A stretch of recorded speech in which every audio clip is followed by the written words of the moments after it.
ನಮಸ್ಕಾರ ವಿದ್ಯಾರ್ಥಿಗಳೇ ಹಾಗೂ ವೀಕ್ಷಕರೇ. ನೋಡಿ ವಿದ್ಯಾರ್ಥಿಗಳೇ, ನೀವು ಪ್ರತಿಯೊಂದು ಸ್ಕಾಲರ್ಶಿಪ್ಗೆ ಅರ್ಜಿಯನ್ನು ಸಲ್ಲಿಸಿರುತ್ತೀರಿ. ಆದರೆ ನಿಮಗೆ ಸ್ಕಾಲರ್ಶಿಪ್ಪು ಜಮಾ ಆಗಿರೋದಿಲ್ಲ. ಅದು ಯಾಕೆ ಅಂತೇಳಿ ವಿದ್ಯಾರ್ಥಿಗಳಿಗೆ ಗೊತ್ತಿರೋದಿಲ್ಲ. ಅದು ಯಾಕೆ ಅಂತೇಳಿ ನಾನು ಇಲ್ಲಿ ನಿಮಗೆ ತಿಳಿಸ್ಕೊಡ್ತೇನೆ. ನೋಡಿ ವಿದ್ಯಾರ್ಥಿಗಳೇ, ನೀವು SSP ಆಗಿರ್ಬೋದು, NSP ಆಗಿರ್ಬೋದು, ಅಥವಾ ಯಾವುದೇ ರೀತಿಯ ಸ್ಕಾಲರ್ಶಿಪ್ ಆಗಿರ್ಬೋದು,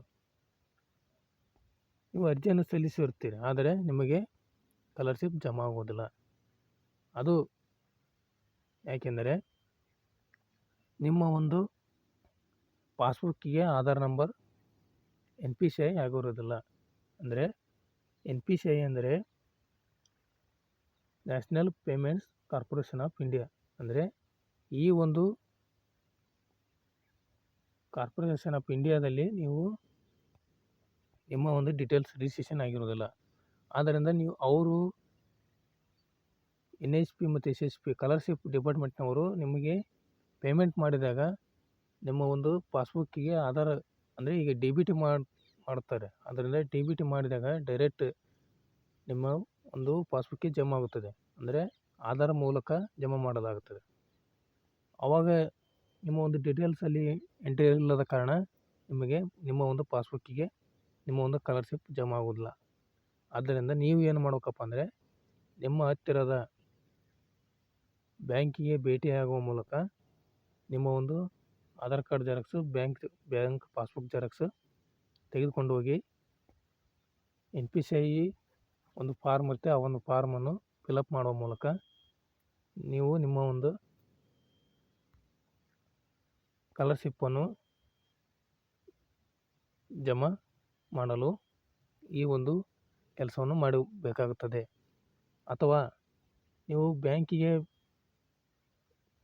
ಹೋಗಲಿಕ್ಕೆ ಆಗುವುದಿಲ್ಲ ಅಂದರೆ ಆನ್ಲೈನ್ ಮೂಲಕ ಯಾವ ರೀತಿ ನೀವು NPCI ಮಾಡಿಕೊಳ್ಬೇಕಪ್ಪ ಅಂದರೆ NPCI ಅಂತೇಳಿ ಸರ್ಚ್ ಮಾಡಿದ ನಂತರ ಇಲ್ಲಿ ಕೆಳಗಡೆ ಏನು ಕಾಣಿಸ್ತದೆ ತ್ರೀ ಡಾಟ್ ಮೇಲೆ ಕ್ಲಿಕ್ ಮಾಡಿದ ನಂತರ ಕಸ್ಟಮರ್ ಅಂತೇಳಿ ಸರ್ಚ್ ಮಾಡಿದ ನಂತರ ಭಾರತ್ ಆಧಾರ್ ಸೀಡಿಂಗ್ ಎನೇಬಲರ್ ಅಂತೇಳಿ ಆಪ್ಷನ್ ಇರುತ್ತೆ. ಈ ಒಂದು ಆಪ್ಷನ್ ಮೇಲೆ ಕ್ಲಿಕ್ ಮಾಡಿದಾಗ ನೆಕ್ಸ್ಟ್ ಈ ಥರ ಒಂದು ಪೋರ್ಟಲ್ ಓಪನ್ ಆಗುತ್ತೆ. ಇದರಲ್ಲಿ ಆಧಾರ್ ಸೀಡಿಂಗ್, ಡಿಸೀಡಿಂಗ್ ಅಂತ ಏನು ಆಪ್ಷನ್ ಇದೆಯಲ್ಲ, ಈ ಒಂದು ಆಪ್ಷನ್ ಮೇಲೆ ಕ್ಲಿಕ್ ಮಾಡೋ ಮೂಲಕ ನೀವು ನಿಮ್ಮ ಒಂದು ಬ್ಯಾಂಕ್ ಪಾಸ್ಬುಕ್ಕಿಗೆ ಆಧಾರ್ ಕಾರ್ಡ್ ನಂಬರನ್ನು ಲಿಂಕ್ ಮಾಡಿಕೊಳ್ಳಬಹುದಾಗಿದೆ. ಇದರಿಂದ ನಿಮ್ಮ ಒಂದು ಪ್ರತಿಯೊಂದು ಸ್ಕಾಲರ್ಶಿಪ್ಪು ನಿಮ್ಮ ಒಂದು ಪಾಸ್ಬುಕ್ಕಿಗೆ ಜಮಾವಾಗುತ್ತದೆ. ಈ ಒಂದು ವಿಡಿಯೋವನ್ನು ಇತರರಿಗೂ ಶೇರ್ ಮಾಡಿ ಹಾಗೂ ನಿಮ್ಮ ಒಂದು ಫ್ರೆಂಡ್ಸಿಗೂ ಶೇರ್ ಮಾಡಿ. ನೋಡಿ ಯಾವ ಥರ ನೀವು ನಿಮ್ಮ ಒಂದು ಆಧಾರನ್ನು ಸೀಡಿಂಗ್ ಮಾಡೋಕ್ಕಪ್ಪ ಅಂದರೆ ಇಲ್ಲಿ ಆಧಾರ್ ನಂಬರನ್ನು ಎಂಟ್ರಿ ಮಾಡಿದ ನಂತರ ಸೀಡಿಂಗ್ ಅಂತೇಳಿ ಆಪ್ಷನ್ ಕ್ಲಿಕ್ ಮಾಡಿದ ನಂತರ ನಿಮ್ಮೊಂದು ಬ್ಯಾಂಕನ್ನು ಸೆಲೆಕ್ಟ್ ಮಾಡಿ ಫ್ರೆಶ್ ಸೀಡಿಂಗ್ ಅಂತೇಳಿ ಇದರಲ್ಲಿ ಸೆಲೆಕ್ಟ್ ಮಾಡಿದ ನಂತರ ಇಲ್ಲಿ ನಿಮ್ಮ ಒಂದು ಅಕೌಂಟ್ ನಂಬರನ್ನು ಹಾಕಿ, ಆಮೇಲೆ ಕನ್ಫರ್ಮ್ ಅಕೌಂಟ್ ನಂಬರ್ ಅಂತ ಹಾಕಿ ಇಲ್ಲಿ ಡಿಸ್ಕ್ಲೇರ್ ಸೆಲೆಕ್ಟ್ ಮಾಡಿದ ನಂತರ ಇಲ್ಲಿ ನೀವು ನಿಮ್ಮ ಒಂದು ಕ್ಯಾಪ್ಚನ್ ಎಂಟ್ರಿ ಮಾಡಿದ ನಂತರ ಸಬ್ಮಿಟ್ ಅಂತೇಳಿ ಕ್ಲಿಕ್ ಮಾಡಿ.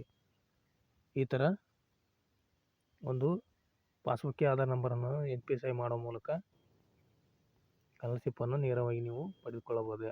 ಆದ್ದರಿಂದ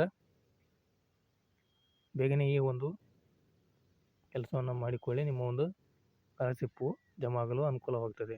ಇತರರಿಗೂ ಈ ಒಂದು ವಿಡಿಯೋವನ್ನು ಶೇರ್ ಮಾಡಿ. ನಮ್ಮ NHK technics Kannada YouTube channel subscribe ಮಾಡಿ ಅಂತ ಹೇಳ್ತಾ thank you for watching this video.